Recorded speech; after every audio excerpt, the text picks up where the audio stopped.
পিছন ফিরে বসা। একদিন মহারাজ কৃষ্ণচন্দ্র কি একটা কারণে গোপালের উপর খুব চটে গেলেন। তিনি খুব রুষ্টভাবে বললেন, গোপাল, তুমি আমাকে আর কখনো মুখ দেখাবে না। আমি আর তোমার মুখ দর্শন করতে চাই না।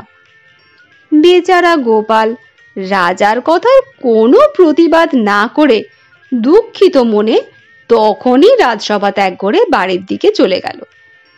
এই ঘটনার বেশ কয়েকদিন পর হঠাৎ একদিন মহারাজ কৃষ্ণচন্দ্র দেখেন রাজসভায় কে একজন তার দিকে পিছন ফিরে বসে আছে। রাজসভায় ওইভাবে বসে থাকতে দেখে মহারাজ কৌতূহলী হয়ে জিজ্ঞেস করলেন, কে তুমি? সভায় এভাবে আমার দিকে পিছন ফিরে বসে আছো কেন? লোকটি মুখ না ঘুরিয়েই বলল, অপরাধ নেবেন না মহারাজ, আমি গোপাল। আপনি আমার মুখ দর্শন করবেন না বলেছিলেন, তাই পিছন ফিরে বসে আছি, পাছে আপনি আমার মুখ দেখে ফেলেন। বলা বাহুল্য, গোপালের কথা শুনে মহারাজ তো বটেই, রাজসভার অন্য সব লোকজনও হো হো করে হেসে উঠল।